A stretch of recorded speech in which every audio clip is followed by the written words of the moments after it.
नमस्कार। हम विश्लेषण कर रहे हैं आने वाले साल 2026 के। ये विश्लेषण करने से हम ये जानने की कोशिश करेंगे कि ये अगला वर्ष 2026 आपके लिए कैसे आने वाला है। 2025 थोड़ा विकेट गया सबके लिए, थोड़ी परेशानियां लेके आया, थोड़ी सी चीजों में क्षमताओं में कमियां करके दी लोगों को, और उतार चढ़ाव तो बहुत सारे दिए पूरी दुनिया भर में सभी को। लेकिन ये 2026 कैसा जाएगा, ये हम राशि अनुसार समझेंगे। तो आज विश्लेषण करेंगे वृषभ राशि वालों के लिए 2026 का। उनके लिए ये साल है कैरियर की पहचान के लिए, और ये है लाभ का साल। लेकिन ये साल तब ही बड़ा फल देगा जब फैसले बहुत व्यवहारिक तरीके से करेंगे। आप अपनी आय का पक्का बढ़ा सकते हैं, नेटवर्क अपना मजबूत करें, अच्छी प्रतिष्ठा बना सकते हैं। लेकिन आप के उसके लिए आपको प्रशिक्षण देनी पड़ेगी, नियमित रूप से काम करना पड़ेगा, पैसों में डिसिप्लिन बनाना पड़ेगा, और सबसे बड़ी बात, बिना अहंकार के काम पूरा करना पड़ेगा। जब साल के आखिर में नवंबर का महीना आएगा, तो आपका फोकस कैरियर से हटकर थोड़ा भाग्य पे या कहीं जाने यानी यात्रा पे या उच्च शिक्षा पे भी लग सकता है। इस समय आप बहुत ज्यादा अपने कार्य का विस्तार भी कर सकते हैं। वृषभ वालों के लिए शनि रहेंगे 11वें भाव में। ये है वृद्धि का घर, दोस्तों का घर, नेटवर्क का घर। इसलिए आपकी जो भी इच्छाएं हैं, लक्ष्यों की जो भी पूर्ति है, वो शनि स्थिर बना सकते हैं। बस आपको थोड़ा बहुत तरीके से, जिम्मेदारी से, स्ट्रक्चर से और सिस्टम के साथ काम करना पड़ेगा। गुरु शुरुआत मिथुन राशि के अंदर होंगे, तब तक वो थोड़ा वक्री होंगे, फिर भी मिथुन में होंगे, और आप देखिएगा कि 2 जून को वो कर्क राशि में जाके उच्च के हो जाएंगे। उसके बाद 31 अक्टूबर को वो जाके सिंह में चले जाएंगे, और उसके बाद सिंह में रहेंगे 2027 की शुरुआत तक। 25 नवंबर को राहु जो आपके 10वें भाव में है, वो आपके 9वें भाव में चले जाएंगे, और केतु जो आपके चौथे भाव में है, वहां से तीसरे भाव में चले जाएंगे। अब देखिएगा आपकी महत्वाकांक्षाएं कितनी बढ़ जाएंगी, आप अपनी किस्मत को बहुत बढ़ाने लग जाएंगे, और कहीं ना कोई छोटी पढ़ाई और चीजों पे और बहुत ज्यादा शक्ति लगाएंगे आगे बढ़ने पे। जहाँ कैरियर की बात बोलें, पैसों की बात बोलें, तो पहले चरण में यानी जनवरी से लेके मार्च तक गुरु दूसरे भाव में होंगे। ये समय है बहुत ज्यादा सैलरी को बढ़वाने के लिए निगोशिएशन, बातचीत करने का, सेविंग की आदतें सुधारने का, जो आपका पैसे रखने का तरीका है, या फिर जो भी आपको काम के अंदर पैसों का कैश फ्लो होता है उसका रखने के तरीके को सुधारने का, फैमिली के अंदर जो भी आपकी फाइनेंशियल प्लानिंग होती है, पैसों की प्लानिंग होती है, उसको मजबूत करने का। और राहु 10वें भाव में आपके बैठ के आपकी महत्वाकांक्षाएं बढ़ा रहे हैं, जो पहचान बढ़ा रहे हैं। वो अब देखिएगा कोई भी शॉर्ट कट आपको नहीं लेना है, इसलिए लगातार अच्छा आउटपुट आप दें, अपनी मेहनत से, विश्वास से अपनी क्रेडिबिलिटी या अपना नाम बनाएं।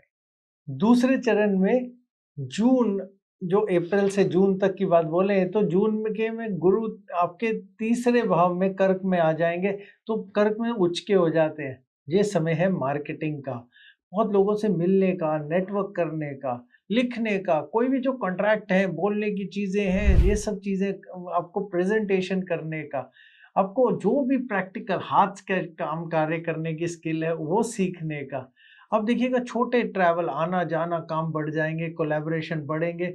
और ये समय है, अगर हम बोले, तो आपको क्लाइंट जो आपके ग्राहक हैं उनसे जुड़ने का और उनको साथ पर्सनल आपकी अपनी बातचीत बनाने का है। बहुत बहुत शक्तिशाली समय। तीसरे चरण की बात बोले जुलाई से सितंबर, तो ये है ताकि धीरे चलने का, ताकि तेज हो सके, यानी थोड़ा संभलने का। ये है डिसिप्लिन का। शनि की लगन पर दृष्टि का मतलब है, अगर रूटीन टूटेगी ना तो सब कुछ भारी लगने लग जाएगा। और अश्लेषा में जब कहते हैं आपके गुरु आ गए हैं, तो स्ट्रैटेजी अच्छी है, लेकिन डील्स में शर्तें साफ रखनी है, नहीं तो कहीं ना कहीं कहीं कंफ्यूजन हो जाएगी। तो तीसरा चरण है कॉन्ट्रैक्ट को लिखित में करने का, आपका खर्च के ऊपर ध्यान रखने का। तो आपको पूरे लक्ष्य बिल्कुल अपने सामने रखने हैं, एक ही काम में कोई ईगो नहीं लेके आनी, तो इसलिए आपका लड़ाई झगड़ा भी नहीं होगा क्योंकि राहु 10वें में है, कुछ कर सकता है। चौथे चरण की बात बोलें तो अक्टूबर से दिसंबर तक ये है स्थिरता का समय, भाग्य के विस्तार का समय। घर में शांति स्थिरता बढ़ेगी, भावनात्मक जो भी चीजें हैं वो मजबूत होंगी, प्रॉपर्टी की वाहन की बात आएगी, आप खुद को ज्यादा बहुत अच्छा स्थिर और सेट महसूस करेंगे। फिर बड़ा बदलाव आएगा नवंबर के आखिर में जब राहु 9वें भाव में जाएंगे। अब कहानी ये है कि यात्रा, सीखना, कोई भी मैटर्स, इंटरनेशनल अफसर, वो सब चीज़ों के ऊपर ज़ोर बढ़ जाएगा। लेकिन अगर बिज़नेस में है, तो जो विदेशों से कार्य करेंगे, इस समय कार्य बढ़ जाएँगे। रिश्तों की बात बोले ना तो नवंबर तक राहु 10वें में है, काम पर फोकस बढ़ेगा, लेकिन क्वालिटी टाइम को थोड़ा शेड्यूल बना के चलना पड़ेगा। नवंबर तक केतु चौथे घर में है, इसलिए मन थोड़ा-सा बेचैन हो सकता है, इसलिए थोड़ी प्यार में कमी महसूस हो सकती है। जो आपके लिए सबसे अच्छा समय रहेगा ना वो जून से अक्टूबर का है। आपकी बातचीत बहुत बढ़िया जाएगी, प्लानिंग बहुत बढ़िया जाएगी, शांति की से बातचीत करने से नज़दीकियाँ बढ़ेंगी और 21 अक्टूबर के बाद भावनात्मक स्थिरता बढ़ेगी, परिवार से जुड़े फैसले आसान होंगे।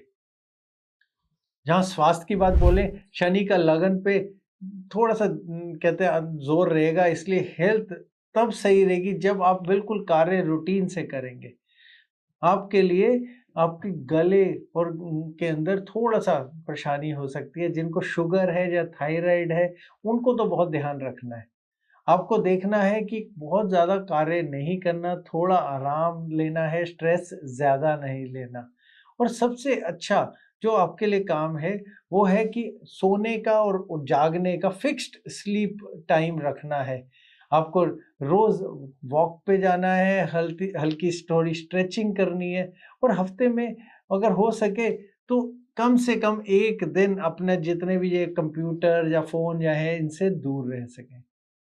उपाय वृषभ वालों के लिए ये है कि शुक्रवार के दिन लक्ष्मी जी की कोई भी पूजा करें, सरल वाली भी चलेगी, कोई दिया जला दें, थोड़ी कृतज्ञता कर दिखा दें, थोड़ा ध्यान लगा लें, कभी सफ़ेद मिठाई या चावल भी दान करें।